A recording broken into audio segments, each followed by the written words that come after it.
Hello friends, आज का topic बेहद इम्पोर्टेंट है। जो पत्नी की ज़मीन है, पत्नी के नाम ज़मीन है, चाहे भले ही आपने रजिस्ट्री कराई हो अपने पैसे से, लेकिन उसमें जो है वो पति का अधिकार नहीं है। अब आप कहोगे ये कैसा कानून, ये काफ़ी गलत है, आप गलत बता रहे हो। चलिए मैं आपको पूरा कानून समझाने वाला हूँ साथियों। और उससे पहले मैं कहूँगा कि जो लोग जूनियर एडवोकेट हैं, आप लोग बेहतर वकालत सीखना चाहते हैं, बेहतर जानकारी रखना चाहते हैं कानून में, तो आप इसका अभी स्क्रीनशॉट ले लीजिए।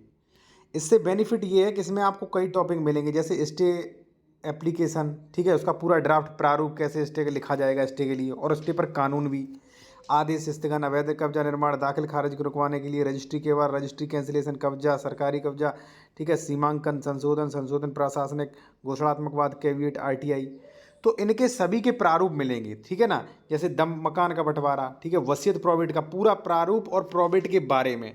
इसी प्रकार से घरेलू हिंसा, ठीक है, पूरा प्रारूप। इसी प्रकार से जो जमीनों विवादित होती है, जिनमें 145 सीआरपीसी होती है, तो उनका नियम प्लस पूरा प्रारूप कि कैसे लिखा जाएगा किस अधिकारी को, ठीक है, किस न्यायालय को।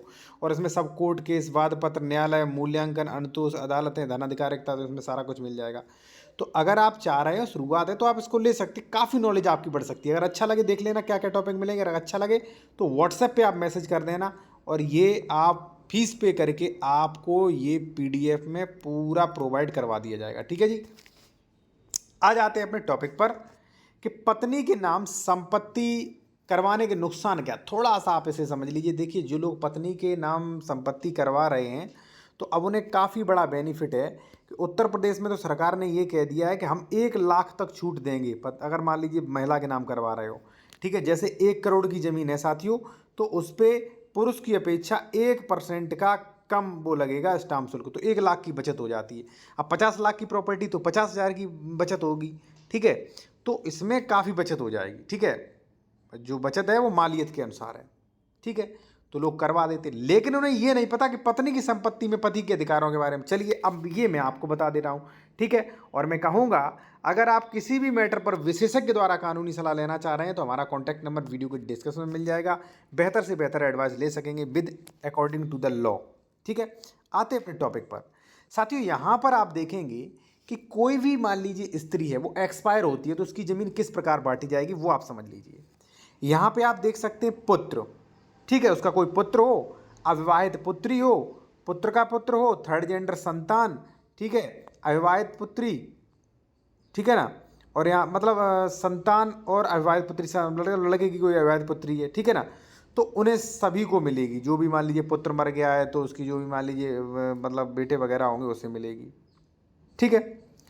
लेकिन साथियों यहाँ पे जो है पति का नहीं जिक्र किया गया है, कहीं पति का जिक्र नहीं किया गया है। अब मान लीजिए कोई स्त्री का पुत्र ही नहीं है, अविवाहित पुत्री नहीं है, थर्ड जेंडर संतान नहीं है, या पूर्व मृत पुत्र का कोई पुत्र नहीं है, यानी कि प्रथम वर्ग में कोई नहीं है, तब सेकंड वर्ग में मिलेगी पति को। अगर पुत्र है तो पुत्र को मिल जाएगी, पति को नहीं मिल जाएगी।